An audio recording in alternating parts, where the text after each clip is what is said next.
Hey guys, Shayla here, and here is your follow-up video from the Talk Therapy to Me podcast. Thanks again, Caitlin, for inviting me to discuss anxiety with you and its impact that it has on our daily routine. And if you haven't yet, please like, subscribe, and share as we get into some tips that will help you combat your cognitive symptoms in relation to anxiety. So, anxiety. We say and hear this word constantly and shamelessly when it comes to reasons to why things don't get done. A likely reason anxiousness is successful in blocking what we need to do is because we get stuck in our heads. When we get stuck in our head, anxiety loves to go to work. Barriers to cognitive functioning is a shoo-in when we're dealing with anxiety. Barriers to cognitive functioning include negative thinking, where sometimes we're our own worst enemies and we beat ourselves up. Rumination, where the thoughts just keep sliding through over and over again. And at times, those thoughts can even be intrusive. And that's just another way of saying that we're having thoughts that make us say, like, yo, did I really just think that? So with anxiety, getting us out of that mind trap would make sense. However, follow me if you will. Even though with problem solving, we're targeting all the barriers that stem from anxiety, we also want to acknowledge that anxiety is a good thing. Anxiety is produced through our central nervous system, and that's been with us since the beginning of time. And from an evolutionary perspective, anxiety has been used as a tool. Paying attention to your body is a surefire approach in observing those sensations. And through learning how to use this tool, we'll be able to take it a step further to transmute it into something of our benefit. So think of these sensations like seeing a buck during hunting season, running across the finish line and seeing no one in your peripherals. That feeling you get just before you ask out your crush. Those two are all sensations of anxiousness. What is also true is that there is a handful of us that struggle with these sensations, and even more so, what to do with them. Over 40 million adults in the US have an anxiety disorder. That's about 19%. Meanwhile, approximately 7% of children ages 3 to 17 experience issues with anxiety each year. Most people develop symptoms before the age of 21. So let's get into it. Here's 3 different ways of getting unstuck when anxiety gets stuck in your head. Number 1, grounding.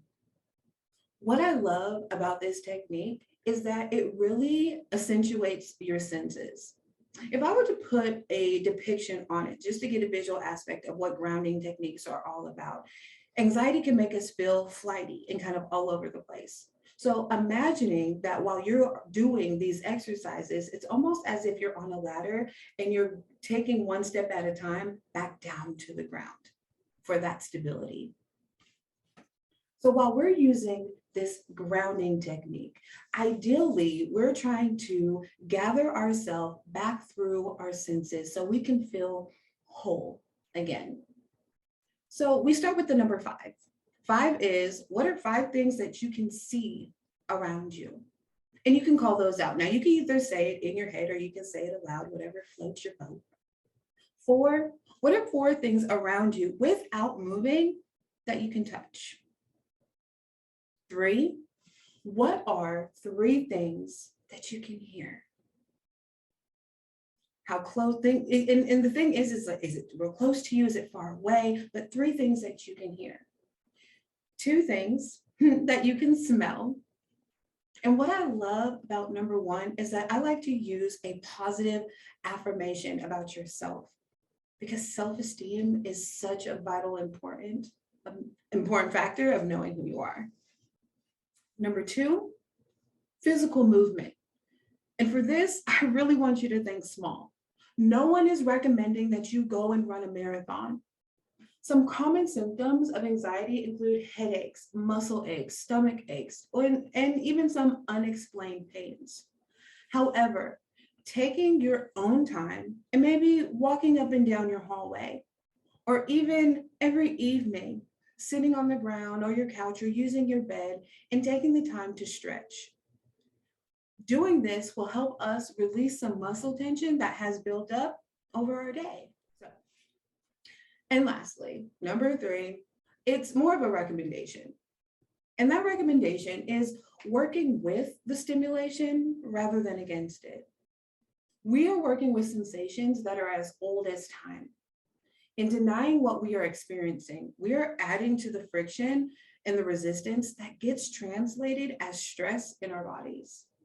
So when I know that I may be entering an environment that may be overstimulating, preparation is key. I can remember talking to y'all on the podcast saying that I bring my headphones everywhere. Oh, hold on. Just so you know, I'm not bluffing. Y'all thought it was kidding. But yes, being in the grocery store, being around a lot of people, a lot of the different noises that goes on can just, it can be a lot sometimes. So that is one way that I prepare. I make sure that my headphones are charged and I have them with me. If you have something that you use in maybe social settings or in places that really spike your anxiety, I want to know what that is. Honestly, please feel free to drop a comment below and let us know what you do to work through those anxious states. So there you go. There you have it. I hope these set of skills are helpful to you, whether you are on your journey, starting your journey, or, just trying to make it day to day.